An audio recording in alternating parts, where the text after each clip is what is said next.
Having arrived in Ydolic yesterday, at the end of a long and arduous journey, you all managed to make your way through the city of Ydolic, which is beautiful. It is, I was informed the word I was looking for is picturesque. Every building here looks like a log cabin, or like beautiful wood grain paneling.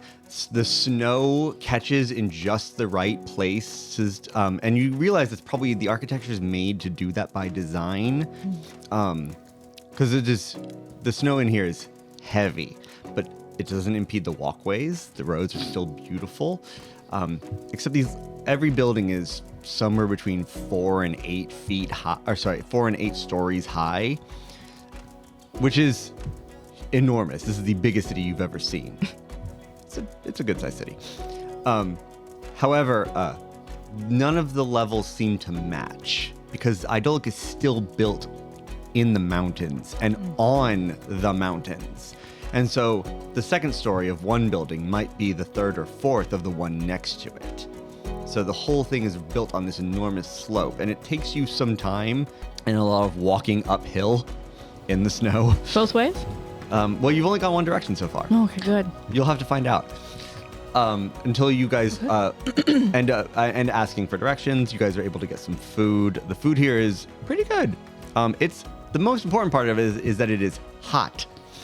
It is warm. Everything has a lovely candlelit glow. You see a lot of the windows have been specifically designed so that even walking outside in the daytime, you still see like this warm fireplace glow coming from a lot of the interiors. And after about an hour and a half of walking around the city that is completely unfamiliar to you, does anyone ask for directions? Or is it we're going to figure this out sort of game? I'll ask for directions. Okay.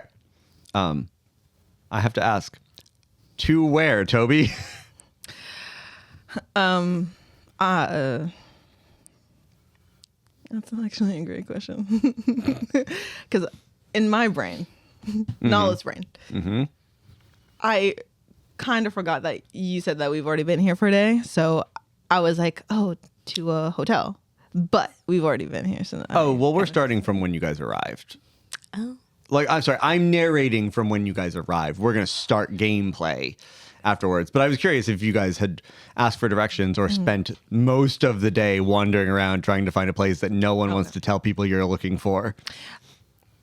In this flashback, I did ask for directions to a hotel. Got it. Okay. Well, then eventually you come across a lovely building that is not quite the same wood panel log cabin vibe. It's only one story, first of all. And so the other buildings next to it have taken advantage of that fact by building these outcropping balconies that rise up above this particular inn, if you would like to call it that. It doesn't really have an inn's vibe, but they maintain that there are rooms. You guys arrive at the Orb Weaver's Heart, which is once you enter, a lovely, cozy type place. Little odd for you two, but not as weird. Tobi, this is, you see as you look, as you guys walk in, and you can see while it is still wood, because that seems to be the greatest resource they have, the interior of this area has been painted the deepest stain they've got. The closest thing to black they could get and still get away with calling it a wood stain. Nice. The floor, however, is covered in a beautifully woven rug. Kind of a sort of mandala-esque thing that starts from the center, and the images spiral out from a radius along these legs from the center. It covers the whole floor. And as you guys are seen to rooms and everything, you see that in a similar fashion, the windows are covered in these curtains that are not one color, but these beautifully woven and embroidered drapes. Everything about this place is covered in fabric and of silks and wools and everything that you could, like, you're accustomed to cottons and linens and things that are cheap and things that are easy to provide in whatever colors. A lot of times, especially in Sunburst Falls, whatever is easy to come by. In Ujandu, whatever is easy to manufacture. The drapes, the sheets, the bedspreads, the shower curtains, all of it here is meticulously designed, woven, embroidered, knitted. It's all stunning. And all of it seems to still have that kind of motif of like starting in the center and the design spreading outward along legs to cross everything. As we walk through this place, Koa is going to lean over to Heidi and with the slightest of smirk and speaking in Jondan, this bodes well. Much, much affluence here. I'll say. It is a comfortable stay. You guys spend a very warm night. One room each? Of course. Thanks, Colonel. You're welcome. How's your funds doing? Fine. It's 10 coppers a night for a room. Okay. Give me a second. Yeah, that's fine. You can also just make a note that says 30 coppers and worry about it later. Okay. I've lost where my money is. Maybe if you had a character sheet. It's some. Oh wait, no. Mm-mm. I don't remember patting her down. So, it is a very comfortable night. It is one of the warmest nights you guys have had in a while. And then the next morning, they have breakfast served here. So a nice spread that is largely, you see there's a lot of berries, there's a lot of vegetables, potatoes, carrots. There's like a weird spread. It's like there's like a jar of it. It's like a tan color that's a little confusing. And as you see, as like you guys are looking at it, one of the people who works at the hotel, a young woman with gray, her skin's like a gray, but it's got kind of like a bluish purple tint to it, and her hair is white and pulled back in like a high top knot. You see long pointed ears, and she sees you two looking at it and goes, "It goes on toast. You put it on toast. You just spread it. There's knives." I think I already had like a spoonful of it, like halfway to my mouth, and I stopped. Like, if you want, you can eat. You can also eat it. It is so sticky. It is this thick, viscous, like. I think the closest thing Heidi could really compare it to is putty. I'm gonna go for another. But it is also like sweet and salty. I think Tobi might be the only person in the entire campaign who's actually seen this before. Yeah. I look at the peanut butter and I just I just feel like a warm sense of home, remembering my dad. I'm like, And then so I go over to it, get a piece of toast, get a knife, take the peanut butter. As you go grab it, you see the woman like looks to you two, sees you, and you watch her eyes flick up to your hair. He goes, and just kind of like walks away. Koa stands close to you and just holds a piece of toast at you. I scoop my knife in the peanut butter again and just put it on. Okay. All right. Here you go. It's very good, but Inhaled. it is the immediate reaction afterwards is She tries it, and you can see like hesitation and a couple chews, and then immediately and it just plops onto the floor, and she just drops the toast at the table. I want to catch that. dex save. Dex. We'll say 12. Okay. Does it land What'd you peanut get? butter side down? Let's see. That was a 5 there plus Dex. 8. 8? Give me a d4. 1. 1? Heidi, you do catch it. Yes. Because the peanut butter just lands face down on your palm. So, what are we doing today? What is that? I don't know. It's amazing, though. It's peanut butter. Yeah. It is nuts? Yeah. Butter? Yes. Hey, Koa. No, I'm gonna touch you. She just grabs your wrist and like slowly pushes it away. You see a large man. You saw on your journey like here and there a few furbolgs, so it's not completely foreign to you. But the man's easily 8.5 feet tall. Sitting like he's already sitting at a table, but like kind of like close enough to you that he turns and goes, "That's a rare delicacy right there, straight out of Courier. You're not gonna get that anywhere in Jondu." And you see he also has like a piece of toast spread with peanut butter. Absolutely agree. It's all makes it worth traveling for, huh? It's a good. You picked the right place to stay. I can tell. Goes Is back this- to his coffee and his wife. Oh, unless you're talking, he turns back. And this is... You live here? Or you are traveling? I'm traveling. I'm not from here. In Ydolic, you mean? Yes. No, we live in the woods, far out, north of unclaimed water. You have not been home in a moment then, I Well, assume. No, we have. We've been traveling. She recalls unclaimed water.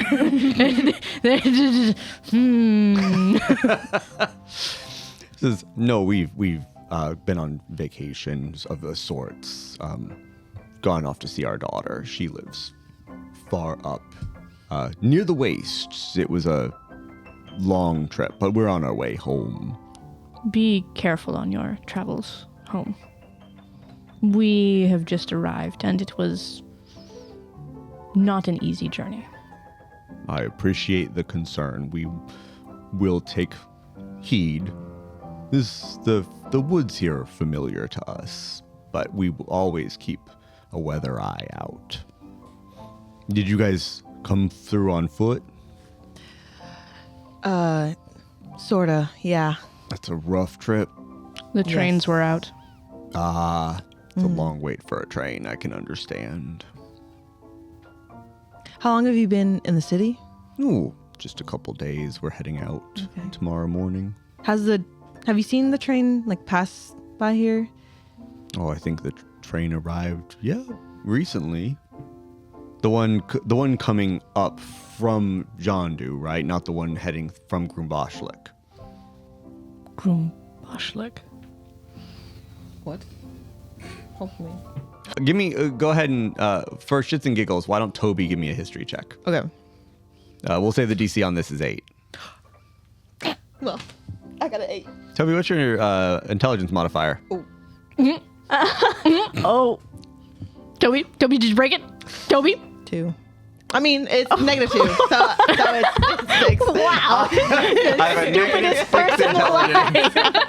You have to have a -2 on the die to get a -6 modifier.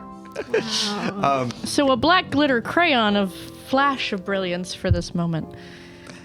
Okay. What is? I don't know what that means. Me neither. I kind of picked up pieces, I think. I'm I'm not going to explain it. It's fine. Okay. It'll take too long. It sounded like a great reference if we'd only No, got because a black glitter crayon, it's complete darkness with moments of brilliance. Got it. And it was like perfect. It was 8. It was right there, and then it was gone. Yeah. Yeah, I mean, close enough that you know where Jondu is. The other train. Why is there another train? Did it also go through Sunburst Falls? That's confusing. However, I saw you two both look up when I said Grumbashlik. Is there a question or just recognition? Because there's another train line that goes someplace else, and I'm curious where it goes and what it's carrying. History check. What's the DC? For you, no, it's for you. It's just coming from a different angle. 8, still 8. Nada. That's a 2. Really? It's a 2. It 'Kay. doesn't matter the modifier. Okay, well, there's no way to avoid one part of information, is that Grumbashlik is the nation to the north of you. Mm-hmm. There's a lot of information that you would just know about Grumbashlik. But we'll say the fact that there's a train coming from that direction is brand new information to you. Yep. Yep. Yes, I suppose. I don't know. The one that was coming in was the one from Jondo. That you would know, because that was the one that you guys were following. So, but I don't know if it's left yet or not. Are you trying to catch it here? Yeah. Yes, I am. I think they normally take a few days of rest. I don't know how long it's been, but it might still be in town. Okay. It's in the center if you're looking. Have you guys been to the train station yet? No. It's in the center of the city. Which way is? Oh, if you just, and he'll like kind of like give you Yes. vague directions to get to the center. You guys, for reference, are in kind of like the western area of the city, slightly north. You actually had to come in from the eastern gate, and then just, you effectively would have probably walked past the train station, not directly, but at least the area it's in. You had to cut through the center of town to get here. So you've kind of already like been through the region to get just to the part of the city that you are in. But he's like, if he'll give you vague directions so you could find it when you're ready. Sick. Yep. Cool. Thank you, mister. I don't know what we would do without you. Oh, it's my pleasure. Stay safe. I will stay safe in the woods, but this is a new city, and it's a good one, but it's still full of strange people. So you ladies, look out for yourselves. Absolutely. You can never be too careful in the big city. You're absolutely right. Like who, per se? Like what kind of people have you like encountered in the city? We just have encountered a lot of people recently, and a lot of different types. Oh, I mean, pickpockets. And, No. we haven't encountered any. Thank goodness. Of course, and yeah, people who would stab you in a dark alley. We're from the woods, and so we don't have to deal with this. We have our own problems. You but haven't Yeah. encountered anyone At home- untrustworthy or shady seeming. no more than you would normally. It's Normally? I don't. Well, then just running into people with bad attitudes, but no one that I immediately would say they're gonna, take my coin purse or take my notes. No. You want notes? Notes. He kind of you gives are you a like the once over. scholar? Like, You are a scholar? just, you. No, notes are the money we use in Godfell. Ah, I see. Cogs, right? Oh, She produces one. Right. Yes. There's a. If you're going to stay, there is a currency exchange somewhere. We haven't needed it. Then consider this payment for your kindness. I appreciate that. That's very kind of you. And he'll take the cog and just kind of like, It's a penny. effectively to him, he doesn't have any idea how much this is worth. He's like, wonderful, thank you. Yes, it's a pleasure. I hope you have a safe time in the city. Thank you. What was your name? Bill. This is my wife, Maria. And she's... These are really normal names. People have normal names. Like every time I name a character Susan, the players crack up, and I'm like, "That people have names. Your dad's name is Tobias. It's not that weird." Yeah, because I named him. Yeah. There's a man named Bill in Sunburst Falls. Dirons. Bill Dirons. You didn't get his name? What's his full name? Watson Call. Bill Watson Cole. Yes, What's this up? that's his last name. What's his call? But it's no more weird. Bill, what's his call? Anyway, it's a pleasure to meet all of you. We'll be here till tomorrow morning. If you're around, we might see you again. fabulous. Take care, Bill. Thank you. You as well. Thank you. And I'm going to turn to Courier and say, in a language that they won't understand, so do we need any more notes? breakfast? As of right now, we are running very low. And she'll turn her attention as if they're talking about the food. They're shifting, and she's gathering a plate of food. We could have more for our own academic studies. Sounds important. All right, I'll keep it in mind. Maybe not that one. Aw. Maybe someone as we're walking through the street. Fine. Consider it exercise. Good practice for those nimble fingers.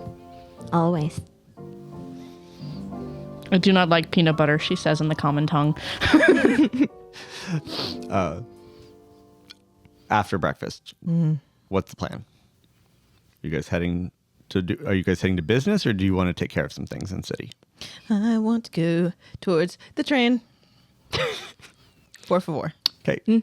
We have to check in at some point, so that might be a good place to do so. Give me a history check. Check in with whom? Yeah, do we know where We don't know in the city where our contact contact. is? I imagine we would have negotiated a meeting place, but not necessarily a meeting time because of the travel. Go ahead and give me history, perception, or investigation. Your choice. Both of us? Or I don't think you need to. Nah, I It's don't kind of need part of the conversation. But yeah, both of you can. History. But you don't, and it doesn't have to be the same roll. You can tell me who takes which. Amazing. I'm going to do perception. And okay, I won't do Doesn't perception. matter because that's a 9. Okay. Stop saying it doesn't matter. You don't know what 9 gets you. Well, can I take perception then? It's not pass fail. Anyways, 18 for me for perception. Okay. It's not difficult to find the train station. It's got lots of signs indicating where the train station is. The kicker is as you arrive at the train station, which is easy enough to find for everyone. It is a large marquee. The whole thing is made out of wood, but you can see they've got a glass, like stained glass signs with some sort of like fire implement, candles or something inside of it that's glowing that gives you enough. You can see the lights that say Ydolic Railway. And so, Ydolic Rail Station. And so that's easy enough to find because it's huge and has this vast open area where you kind of like, it's enclosed, but it almost like a funnel. So everyone can walk in very easily in like a very inviting fashion until you slowly get bottlenecked to the front few doors. And then it is a long flight of stairs down. As you guys are walking down the stairs, where you found the train station, how far are you planning on going? Or like, what are you specifically looking for while you're there? I'm looking for my people. You're curious if the train has arrived. Yeah. Okay. And if they are on it.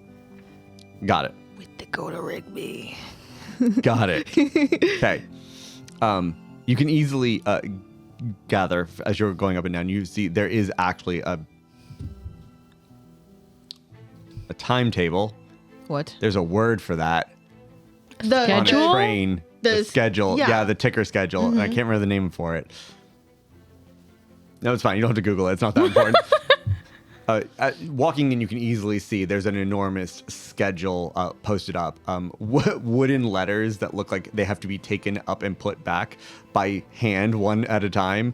But it creates this very visual, very large sign that says when this train comes in, when it's leaving, and from which direction. While Ydolic is a major city in Godfell, it is not a major hub of transportation. There are 2 rail lines, one to the south and one to the north.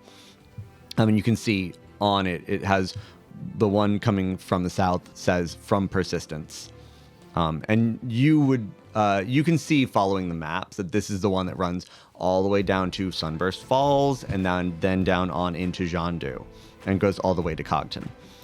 The one to the north goes all the way up and then takes you can see it goes up. The next train stop on it is Lufeng. And after Lufeng, it continues on until it reaches into Grumbashlik. And it goes all the way. You can see, you would know, it's just common knowledge for people in Jandu, goes all the way to the capital city of Grumbashlik, which is Honokan. So, According to the schedule, the train from Persistence arrived from the south a few days ago. It has not left yet.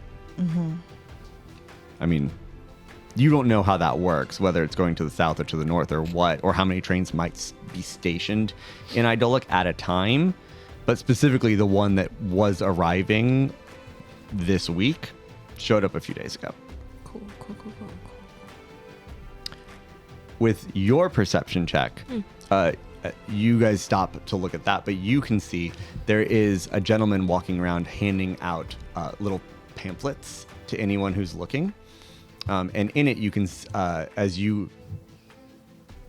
take one, opening up, it has a map of the city in it. And it's not a super involved map, but it does have like kind of like a theme park look to it, where you can kind of like get the gist of what the districts and the regions are. And it's important things like the train station, et cetera, or the mayor's house, the courthouses, anything that looks like might need to know where it was, the library. And there is when it starts breaking into like things for industry, there's like little numbers, and scrolling through it, you see one that is the textile district, which is, where you're supposed to meet. Amazing.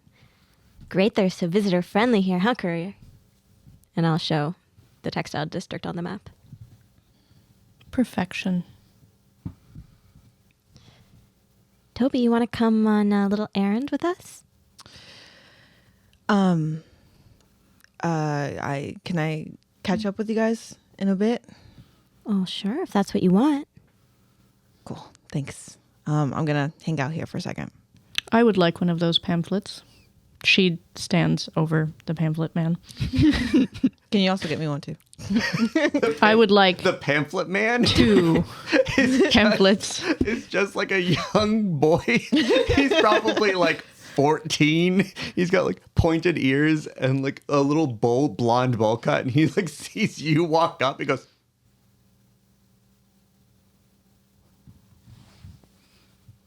Takes one, looks at it, extends her hand out for the other.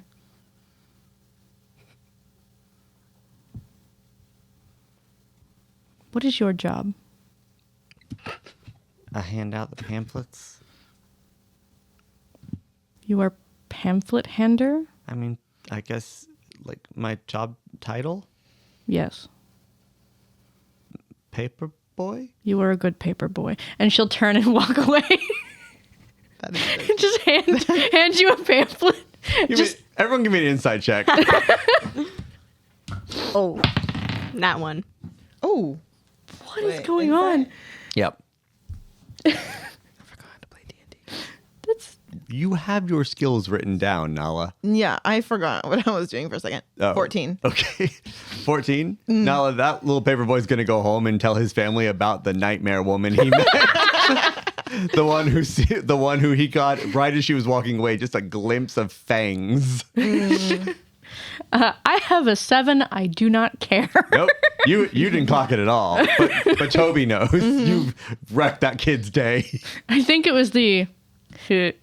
Oh, and then just they're right there, yeah. Yep. So off to the textile district then. For you two, where are you going? I'm gonna try to rock this coat that I have and try to get some information. Okay. Yes. All right.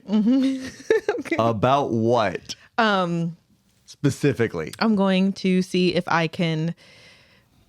There's people that like check in people, right? I don't know how trains work, if I'm being honest with you. You're looking for you're asking, you want to ask an employee if they've seen XYZ person? Absolutely. Okay, Okay. Sure. I'm going to make you role play that. Of course. Okay. Now. No later. Wow. 3 weeks from now, after we get that crowdfunding in, yeah. Right. Yep. Yeah. Behind the little boy with the bowl cut and the pamphlets, you see there is a Furbolg woman dressed in enough of a uniform that you get the vibe she works there. She's also just like you see she's stocking maps, it looks like, and pamphlets for other things. But you can walk up and approach her and ask questions if you like. Okay. Hello, ma'am. My name is Colonel. Nope, you gotta say it. Okay. My name is Colonel Summerbeam. I am here on official business trying to look for a colleague of mine. He is a wizard that has been injured in combat from where we are from, and I just wanted to see if he maybe has come here with our other compatriots. Is that the word? Thank you. Hi. Hello. You're looking for a wizard? Yes. Oh boy. Looks you up and down. Does he look like you? And then I go on and The horns? no, he does not have The coat? no. What's he look like? Describe how. Do you not remember what Dakota Rigby looks I like? remember that he's black.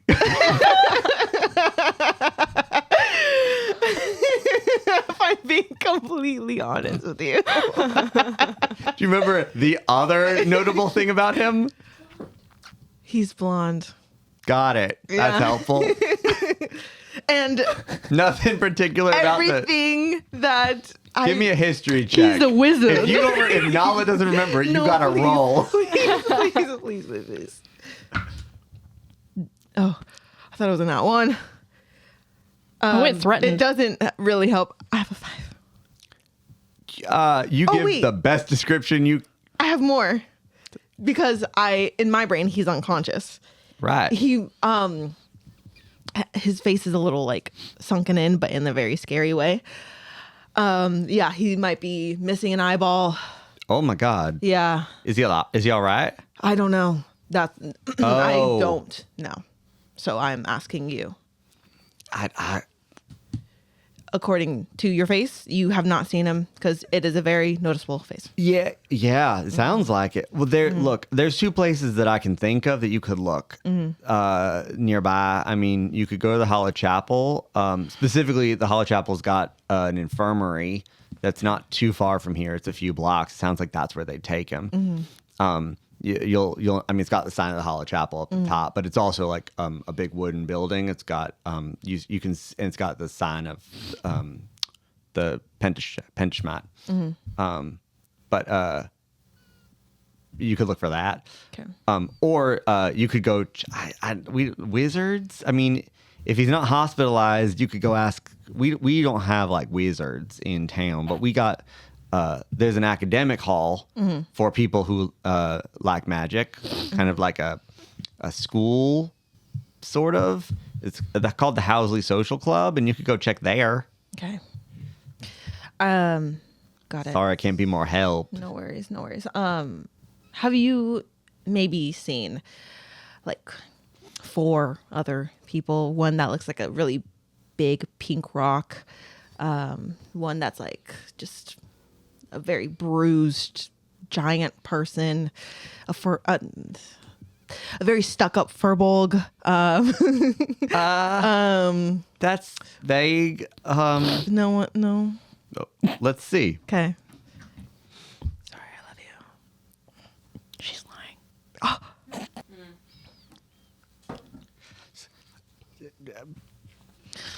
A lot of furbolgs come through. Some of them are stuck up. No, like it's a lot of people come through here. It's a train station. I'm sorry, I can't be more help. No worries. Thank you. Uh-huh. And then I just look around. I'm like, see if anyone around here could be a little bit more helpful. Can I actually? You want to roll perception check to find, or investigation? I'll do investigation. Investigation is an intelligence check. You have -2. Perception is a wisdom check. You have +1. Character sheets help with this. Why would I have one when I have you now? Damn it.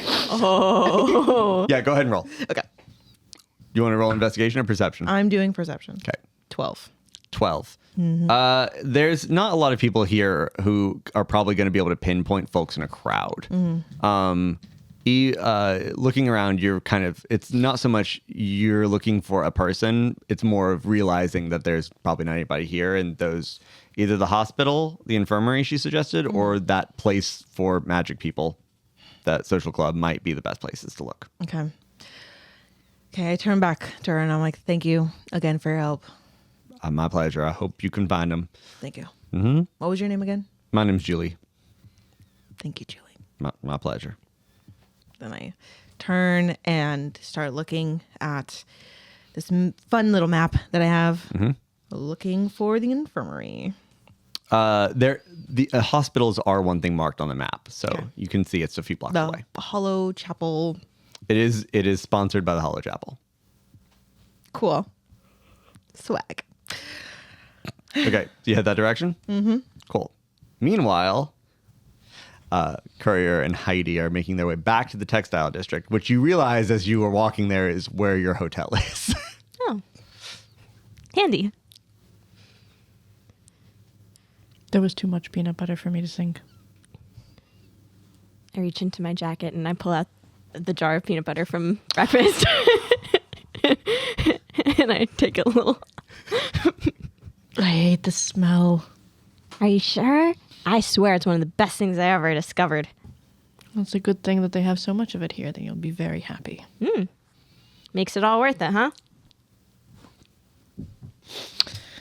If only we can get some bean paste from Jandu. Then it will be worth it. You feeling homesick? It's simply an arrangement. Of course. Give me a perception check. Could use a different dice this time. Heidi can too. Oh, nice. Way better. Oh, That is a 22. well. I am no longer distracted by peanut butter. Well, I was going to say, while Heidi's distracted by peanut butter. Totally. You know when I took a little, now it's on my fingers. Now I gotta clean it up And it just gets in the grooves. So good, though.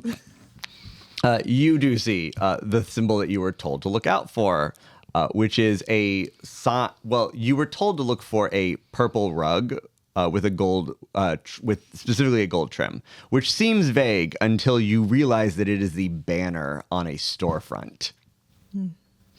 Perfect. Huh? And Here's where we go. yeah, Ah. Leave this to me, though. Normally, I would ask you to handle the conversation, but I have a little more I want to do here. Okay. I'm still coming, though. Oh, of course. Okay. I mean, this will be your business, of course. So, with that, she'll walk through the front door and begin perusing the textiles and seeing who is around the shop. there's a boing sound, and you look up to realize that the door is attached to a glockenspiel that it hits when you walk by it. In Jandu, they have doorbells, but apparently everything here is made out of freaking wood. You are looking down rows of fabric. Just rows and rows of bolts and rolls of fabric. And what looked like a pretty modest storefront, you realize, because immediately, like, yes, this is a fairly small store. It could go up because the buildings are high, but then you don't see any stairs going up. Just the ones going down. And the rows of fabric, the shelves, go down with the stairs. And you get the impression that there's a lot more to the store underneath. Wow. There's a moment, and you hear noise coming from below you. What kind of noise? Sounds initially like footsteps, but soft ones. And then there's a stop, and then you hear the sound of like wood creaking.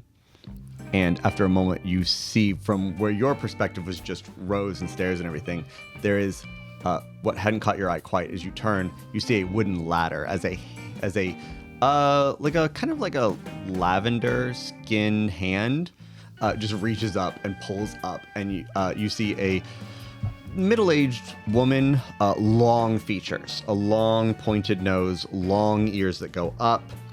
Her hair is cut very short, you see, almost in kind of like a pixie cut. And then a long coat with the sleeves not torn off, but maybe never had them. But you can see it looks like the rest of it's a coat, definitely not a vest. That kind of like just buttons down with this very fine gold embroidery on it that just like crisscrosses almost like gossamer across the back. And as she turns around, you see she's got cold blue eyes that stand out against her kind of like muted purple skin. She sees you. Good afternoon, morning. I don't know what time of day it is, but it is welcome. Can I help you find something in particular? Yes, I am looking for two things. Yes. A very long spool of ribbon that would match my hair color. And also, I'm looking for a jacket that has a particular embroidery pattern upon it. Mm-hmm. I'm looking for a spinnerback spider. I see. If you give me one moment, let me see what I can find as terms of the ribbon. And in the meantime, would you mind locking the door behind you? Of course. And she slides back down the ladder, out of sight. Turns, clank, clank. Shift the glockenspiel. A moment, a few minutes pass before you hear more footsteps, and she arrives from another direction through the rows of shelves and comes back in. You see she is holding a spool of ribbon.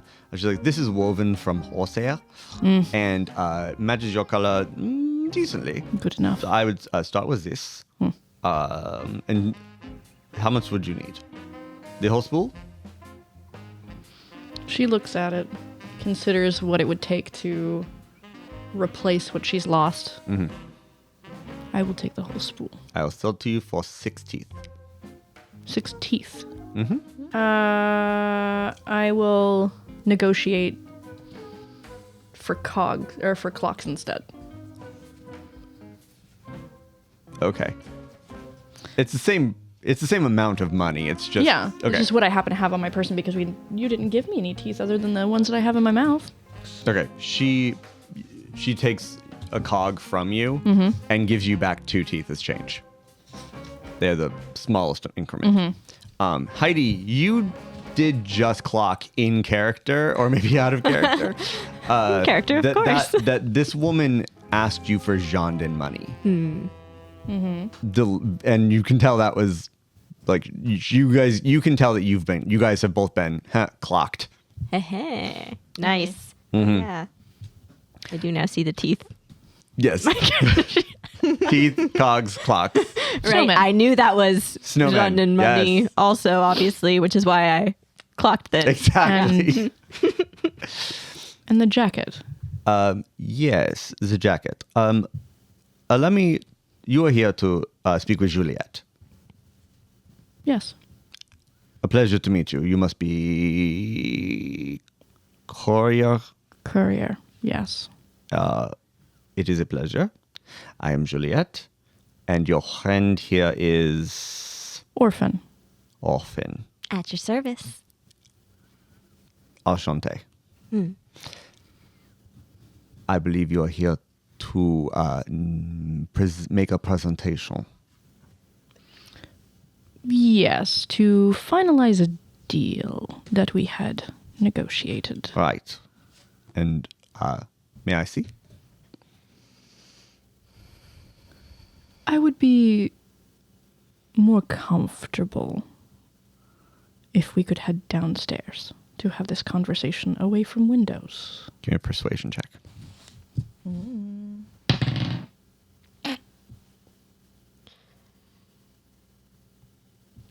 That is an 8. This way. And she leads you down instead of the ladder or the way she came from, the very clear flight of stairs down the center of the store that goes down one level. She's, Courier is trying to clock where she's coming from, but is going to have a hard time with it. Give me a perception check. 10. You're right. She does have a hard time with it. Yep. But down one level, it looks just like another. It looks almost identical to the first floor that you were on. Rows of fabric going one direction or another. There is a long wooden table that, as you walk up to it, you can see effectively what is like the markings on a measuring stick made, like engraved into the table. And she walks down there, and it is lit moderately well with just lanterns. And so it's darker than upstairs, but not by much, because the only light coming in was from the windows. Everything else had to be lantern lit. And so it's moderately the same, but you are away from the windows. And she walks to the other side of the table. So it is between the both of you. And there are you can see bolts of fabric and shears that have been left out from what is presumably the actual job of this business, of this storefront. But with the table clear, she goes, and the paperwork is prepared for the payment. Payment is easy. Paperwork is different because I want to make sure that what you have, I want more of. Fair enough. She'll reach over. She grabs the shears and kind of maintains eye contact, but leans down. And you can see her start to unfold the wrapped pants that she has and cuts into the fabric because she had sewn in the medicine kits so they couldn't move while they were running around. So she takes one out, sets it down, slides it towards her. She grabs them, unfolds them, and starts looking through everything that's in them. Like, Everything will be accounted for. accounted for is wonderful. This is technology we don't have. Exactly. Do you have a legend so that I can understand what I am holding? You have me. That's not going to be very helpful to my customers. It can be something that is created for you, along with the other two. She reaches down, grabs the other two, sets them in front of her, but doesn't push them forward. Perfect. And the other things we were discussing. Heidi reaches down the back of her pants, really far down, and pulls out something that looks kind of like twisted metal and wood together in a very threatening weapon-like shape. Sets that on the table, but closer to Courier than to Juliet. She's still holding the scissors, by the way. Lovely. How do I know that works? Would you like to test it? I would actually. I would like to see the paperwork for our shop, then. You know that these exist, and I would like to see my payment. Wait here. And she does take the one medicine kit, grabs it, and walks out. Give me a perception check, both of you. 17. That's cocked. Okay. Every now and then the table does get cocked. You got a 17? Mm-hmm. Nice. You said perception? Mm-hmm. Unnatural 20. Nice. Because this is too important to not pay attention to. While Juliet walks down another flight of stairs, and you're waiting, keep it just within the silence, and it is very quiet because fabric absorbs sound, especially when you have shelves and shelves of them. But in the glint of the candlelight, you can see deep in the corridors eyes. A few sets. 1, 2. Just keeping an eye on the newcomers, it seems. My hand is slowly going to reach down. Like I have the shears in one hand. Before I was holding them as actual shears. Flip. Now I'm holding them as if it's a dagger, downward pointed, for defense. And my other hand is going to reach down and knock the crossbow. And lean back against the table. Not picking up the crossbow, but it is prepared and the eyes will see that. I'm going to make eye contact. I go, hi. You can just barely catch the glint of the lanterns in their eyes. You can't actually see what they look like. Sure. So you can't see if they react. And a few minutes later, Juliet walks back in from the same stairs. Sees the way you're holding her shears. Goes, please do not stab those into my table dramatically. It is very expensive, and you would not be the first person to do so. Then I would appreciate your friends finding some other business to watch today. Their business is to make sure nothing walks out of this store without my knowing so. So, and she holds up the contract that you were asking for, and you can see it is lengthy. And also you can see it is not on paper. It is very pointedly on fabric. But as she says that, she calls up. Actually, she doesn't call. She turns, and I don't believe either of you speak Silk Word. She turns back and says, "Viens-toi." And a moment later, someone does step out of the shadows. A lean but clearly muscular individual. His skin is dark, like almost like eggplant aubergine. His eyes are just white in terms of the irises. And then and his hair is also white, but it's like long and pulled down and tied back. And when he walks up, he is carrying a dress form, just fabric mannequin, sets it up and about 6 feet from Heidi, and then just as quickly walks back and vanishes back into the shadows of the halls. And she waves the contract in her hand and says, "This is your contract. You can see it. I want to see that. And the dress form is expendable."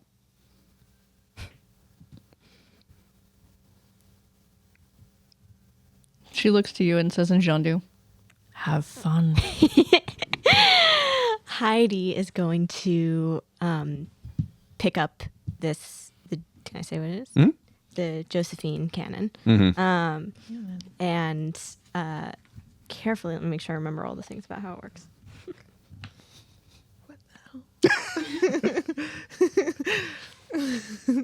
He's going to pick it up, do a cute little spin with it, and say, "Can everyone back up about 10 feet? Paces?" Without a word, Juliet backs up a good 15, but where everything's still in her eye line. Koa's gonna put the scissors gently down with respect and then back up. Actually, no, she's gonna tuck them off to the side in case there's... Valid. I aim it carefully and then say really sweetly, "Now close your creepy little eyes." Close them. I close mine too, and I fire. Even eyes closed, that flash of light is visible. So there's that moment of just like... And when Juliet opens her eyes, she can see that that not just the mannequin, but tragically a good number of inventory around it is just scorched. The mannequin is, all the fabric and whatnot on the dress form is gone. Just the wooden stand that is still smoldering. She goes,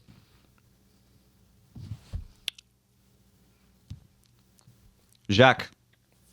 Koa unplugs her ears because she was the only one to do so. Yeah. And there's a bit of a ringing, but she goes, "Jacques." And the same guy walks up doing this. Oh. Oui. It works. Merci, Jacques. And he just was, and walks away, trying really hard to maintain his composure because someone had to see it go off. Yes. Wonderful. And we can get more of these? Of course. I think this is a beautiful beginning. She turns the contract around and slides it across the table to you. You can see. She reaches across, pulls it to her, and begins scanning through, making sure that everything is in order for what she negotiated. It's all there. More than probably what she told Heidi. Give me a perception check, Heidi. 14.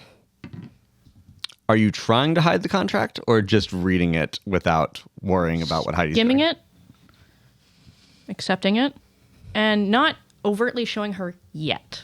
Okay. It's I will obviously- say, I'm not that interested in the boring business parts. Copy. It does have everything that you and Juliet have had agreed to in letters beforehand. Perfect. And in messages. And you can go ahead and give me an insight check.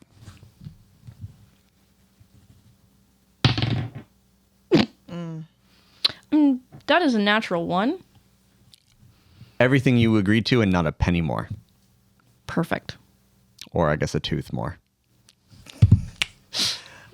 You both gave me that like I wasn't just being literal about your money. Yes, it is all there. Perfect. She's a shrewd businesswoman. That gives Ko a lot of comfort. Actually, this is a process she knows. What was agreed for? Payment for what you have provided, and an agreement for more. But we will address how much later because I want to know what your inventory is like. She'll scooch the medicine kits. Which she takes easily. She does not touch the gun. She like turns around to another person, and you watch as a different person, not Jacques, walks in, pauses, grabs a sheet of fabric off the wall, and picks up the cannon with it, and then walks off with it. And Koa is like clocking everything she can about all of these people. Each time someone comes from a different direction. I would request one additional service. You already got the ribbon. I paid for that. What are you requesting? Fix my pants. I can put pockets in those. You notice there's a playful kind of grin about it. Yeah. You know. So, like, would you like pockets? Secret ones, so you don't have to cut them open? Oh, you mean more? 20 minutes later, you leave with a new pair of pants and your old ones mended. Perfect. Beautiful. Just as they carry away the gun, I want to say, goodbye, sweet Josephine. I'll miss you.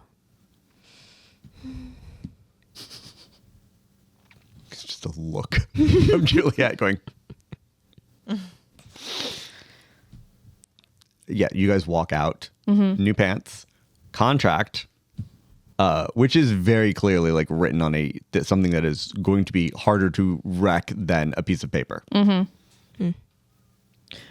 I very much like her jacket.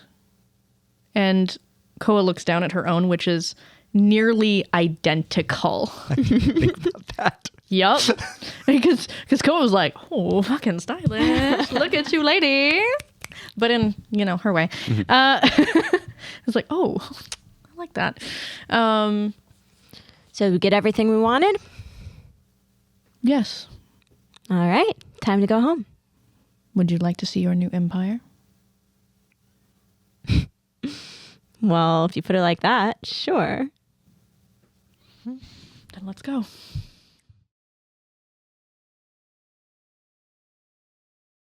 So you head out to the bakery? Yeah. Yep. They're across the street. It's still open. It's there's no reason to close while they've still got customers and there's still people going in and out on their way home. Fancy. If it's a bakery, that just means fancy bread. Fancy bread. Yeah. There's fancy bread there. When we You're walk, right, there when is. we walk in, it's like, I'm assuming, much nicer Oh, and bigger. it is significantly larger than anything you've seen back at home. It's like with like the counter is these wonderful like carved pillars, stained wood. Everything here is wood grain. Like they take that aesthetic very seriously. But the countertop is actually marble, and you can see they've got these lovely glass cases where you can see like all the breads and everything. Wow. What looks like the most exotic pastry or perception check. And I was the prettiest one. Okay, perception check. With chocolate. The prettiest one with chocolate. Got it. 16. 16. Okay. 16 and I got a natural one. I just wanted a pretty cake. so with a 16. The most exotic looking thing you can see, there is what looks like a braided loaf. But you can see where it looks as if maybe flowers have been pressed. Not ground, but specifically pressed into the layers as they've been kneaded. So you can see what almost looks like a mosaic of a garden, kind of like built into the layers of the dough before it was braided together. So there's like these beautiful colors flaking out of the loaf. What you find is an absolutely stunning cake. It has been decorated. It is 3 tiers tall, and it has been decorated to look as if there is a waterfall coming down like from it with candied glass. There is no chocolate on it at all. This is really pretty. Why is it not chocolate? Oh, or did you want chocolate? Yeah. Do you have anything with chocolate?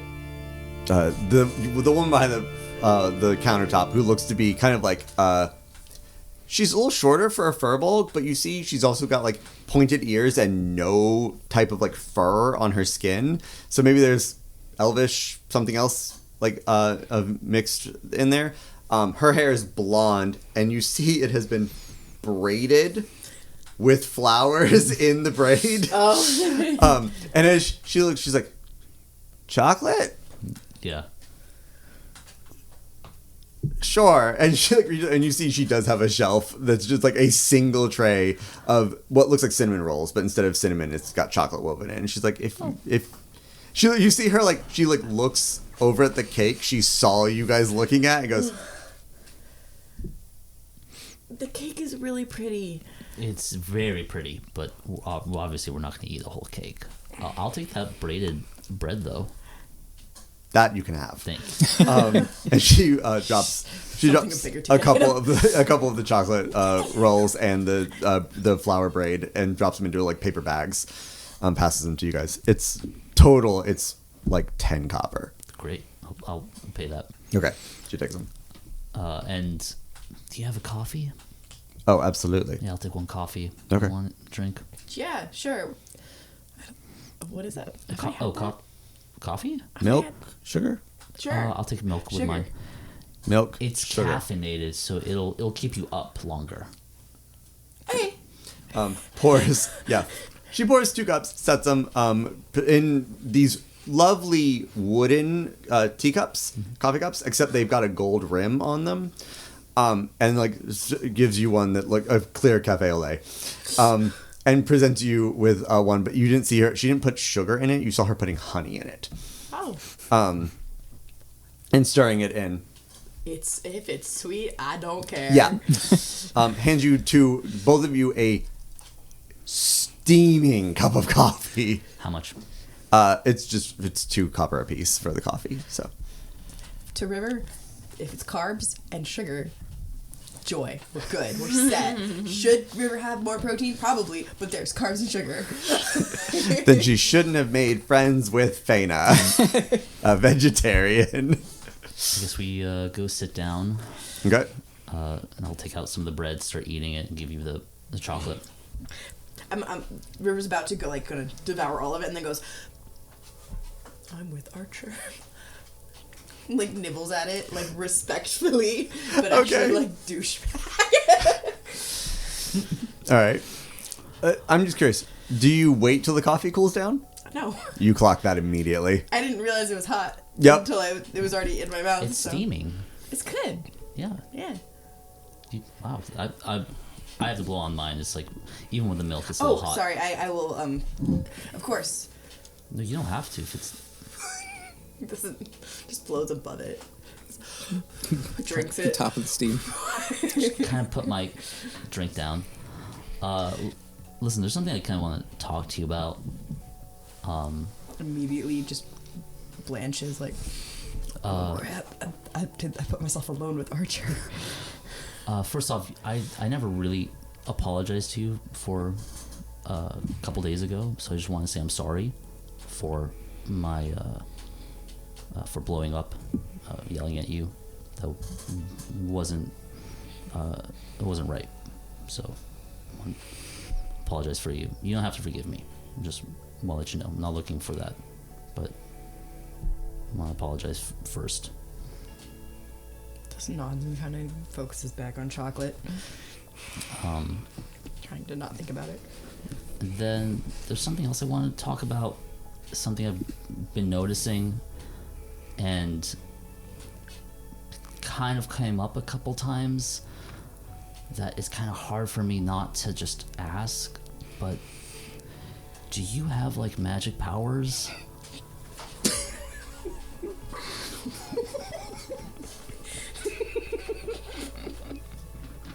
Bro, I feel secondhand embarrassment for you. Still just kind of like freezes with the chocolate pastry in mouth, goes, maybe? I figured I wanted to talk to you without anyone here. I don't know how many other people know. I'm kind of assuming Faena knows, because you two are so close. Faena kind of knows everything. Okay. Mostly. Now, do you not know because you have, like, you don't know where they've come from, or is it also because you just don't know a lot of what's happened to your past? So, you know how, I can't remember things, but I kind of remember how to walk. Yeah. And, if someone were to, like, throw something at me, I'd remember how to catch it. Sure. So, when someone being hurt is thrown at me in life, I just kind of fix it. I think, kind of, but I have to, like, focus on them not feeling good and making them feel better. That's nice. I don't really know how to do it, though, and I can't really do it on command, usually, but I guess sometimes I can. But I did it to Faena on accident, and then I did it to Tobi on purpose. But that worked weirdly. But I also did it on Dakota, but that didn't work very well. But then I did it on you, and then you were not dead. And then Celestar, he also didn't die. So that was good. Yeah. Those are all good. Even Dakota, like that intention to help him, that's good. I mean, I try and help people, but, you know, sometimes you end up having your best and only friend really mad at you. I'm sure she'll get over it. I mean, you guys will talk about it. It's gonna be fine. And, like, I see why the two of you have kind of been sneaking around and making up stories of falling off a carriage and, like... Faena wouldn't want me to tell you. I get it. Because she says that people might try to use me or take me away because of things I can do. It's not valid. If my daughter started to just heal people out of nowhere, I'd be frightened more for her sake than I would be trying to, like, tell her to go out and help people. Yeah. I get that the concern is valid. Faena really didn't want me to help Tobi because she didn't want people to find out that I could help Tobi, but I did, and her family was so happy, and she's okay now. No, those are the right people actually to know. The Summerbeam's good folk. You know, I think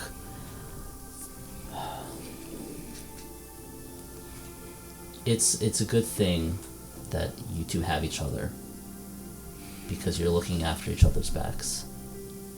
And even though there's like this rough patch right now, you're gonna get over it. And even though she kind of spotted it, without you even telling me, I won't tell anyone. Thanks. Okay. I'll keep it a secret too. I don't want you to lie to Faena, but if you could just not bring up that I talked to you about it right now, that would be cool. Okay. It's your secret. No, I mean, So I don't keep secrets from Faena. I don't lie to Faena. Not anymore. I don't like doing that. It doesn't end well. I think we're all gonna need to have a big conversation about secrets, because now we're kind of stuck together for another week, we all need to rely on each other, and we all need to kind of air out. So, what are we gonna do in the next week? I don't know. Because, well, I try not to think about it, but this place has a lot more people than Yep. the train or Sunburst Falls. Yep. And maybe so far no one has seen or heard of anybody or anything like me. Well, we haven't asked. We could always ask people. Famous would say that that's not very safe. That's true. I mean, But it comes with a risk. Just like the risks we're taking to bring Kairos Pullman to justice. But it is your decision. Sometimes I think I want to know what happened, who I was before, but sometimes I just don't want to lose what I have now.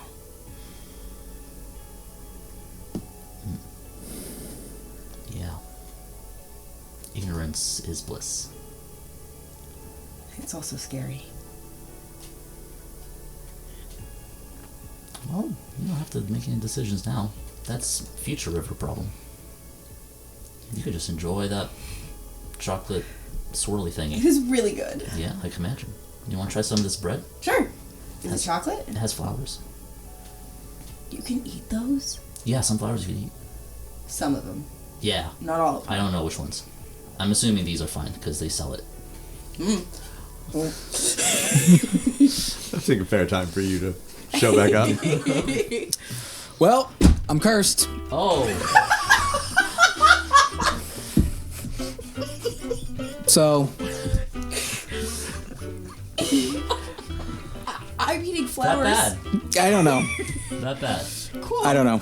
It was confusing, but it was helpful, but it was confusing. It's just, I've got a lot to think about. But the closest thing is that I'm cursed. And that, I don't even know what that means.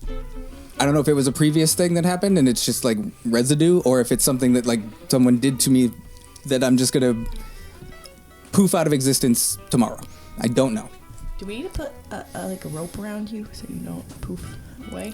I don't think a rope is gonna stop a demon curse type thing. Whoa. Well, they said demonology. I don't know. Worse. It's apparently fictional, but I don't.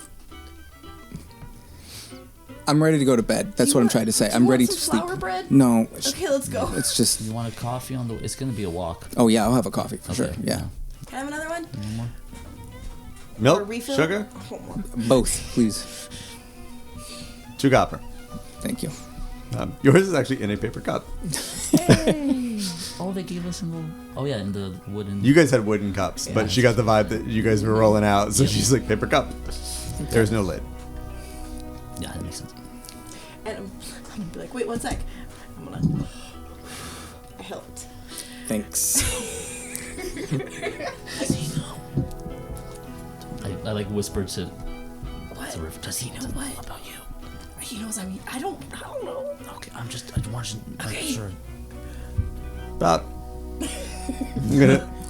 Let's be real. 2.5 hours later. Yeah. It's a fucking walk. So, Faena Yes. Yeah. So Faena and so this is what happened when y'all were gone because I've been thinking about it for the past hour and a half. the curse of worst of times Yeah. is we have actual narrative plots that differ. Yeah, no, it's fine. It's fine. So Faena and Celestar and Rebecca. thank you. I don't know why I was going to say Regina for a minute. Regina, do Anyway, it. and Rebecca all got the different fabrics that we needed, and we went back and we waited around in the lobby for a while. We got some food around nearby because we were like, well, maybe we'll just wait till after dinner. Realized no one was coming back for us, and so we were like, well, crap, we need to at least get a room. Faena decided to be a cheapskate and so she's like, I'm gonna get one room and we can all just buck up and like sleep in it. You can sleep on the floor, Celestar. I don't care. So Rebecca, Celestar, and Faena are all in one room while Faena has been working on Celestar's suit. I will point out that Celestar is comfortably just kind of like sitting on the bed while you work. Yeah. Rebecca has grabbed the one chair in the room, leaned it against the door, and is sitting in it. So that no one can open the door without her knowing it. Yeah. We love Rebecca. So you guys arrive after some time hunting for the heron, and finally walk into the lobby. Looks like Faena and Celestar haven't gotten there yet. Yeah. Let's get a room. Yeah. How many rooms do we want? I'm gonna walk up first and hi, how much room for a night? Oh, one room is 8 copper. Is it less if we get a whole week? Not normally. How long are you staying? At least a week? Give me a persuasion check. We'll say the DC on that's 5. We'll say it's 18 because that's not how they do business. 8. That's not how we do business. Why don't we start with a night? I don't know if we might be here the whole time. Okay. Move somewhere else. How many beds come with the room? It's 1 or 2, depending. 2 small ones or 1 big one. Hold on, real quick. There's nobody else that came in here. The Furbo girl, 2 smaller people as well. Yeah, one of them have a long beard. Yeah. Yeah. Yes, they did. Okay. Yes. Are they friends of yours? Yes. Stay here.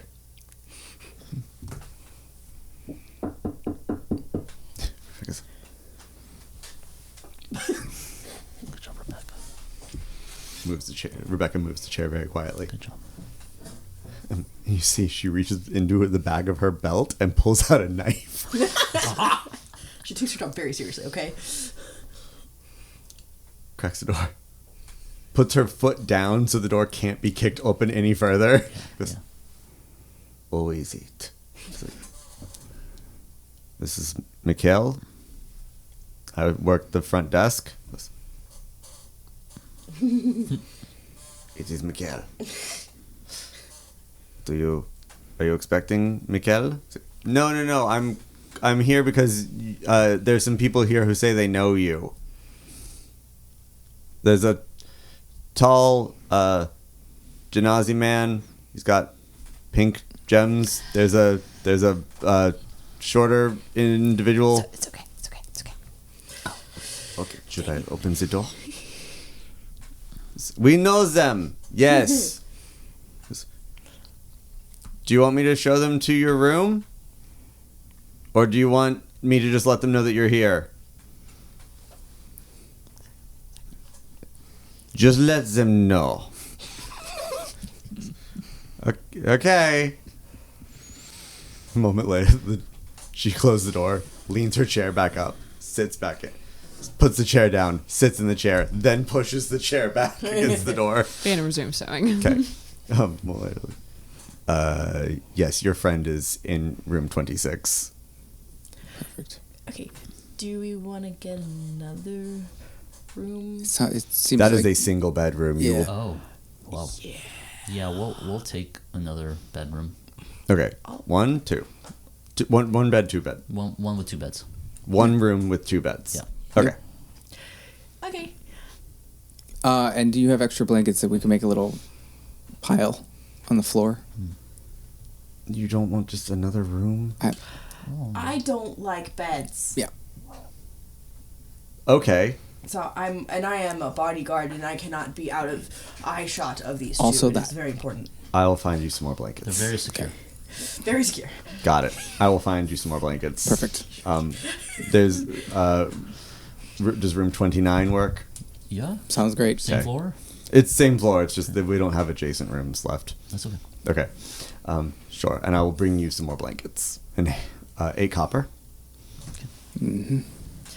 All right. And he'll hand you the key to room 29. Cool. So, what's next? I mean, bedtime, but like, what? We waking up tomorrow? Are we just gonna? Well, I figured. If we can, we should go back. No, for sure, but Yeah. that's not till noon. So I didn't know if you had any plans for the morning. We do breakfast. I would love to sleep on something that isn't moving. That's gonna happen. I would also like that, actually. Now that you mention it, We make sure Cellstar is okay. We maybe talk to Rebecca, see if we have to go back to judge you for anything. But I don't know. let's sleep first. We sleep. We'll wake up when we wake up. I am assuming that we went up to the room.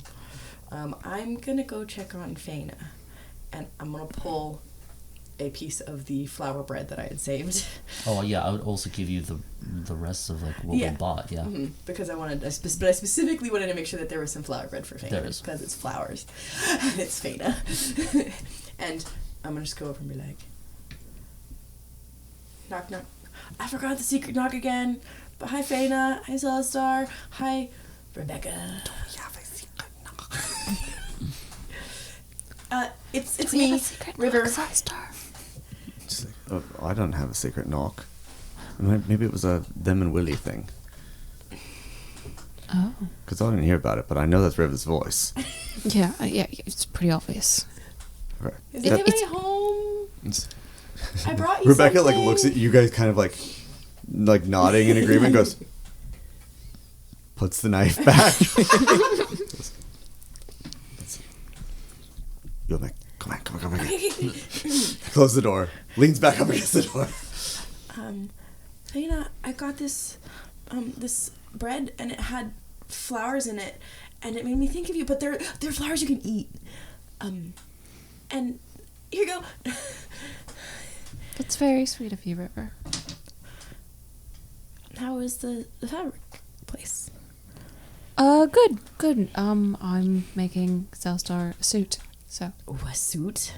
yeah, That's cool. yeah. We worked really hard on it, right, Cellstar? So hard. It's been a lot of work that I'm also helping with. As he holds just like the pincushion. That's basically yep. How was Willie's thing? Guys Well, were we found the lady, and she is going to end the war. well, she is trying to make sure that it's safe for her to look in the magic machine thing that Willie brought, so we have to go back. So she's getting If you a we can. runaround. Maybe she's just being careful. You always say to be careful. So I think you'd like her. She's really, like, I thought we were tall. She's really tall and also really old and has a tail. It's very cool. She's Tail. Nature Have check. Have I heard about that? Immediately was like, what? A tail? Nature or history? Nature, for sure. 17. damn. Faena. There are stories. A mixture of histories and legends about where modern day furbolgs came from. Oh.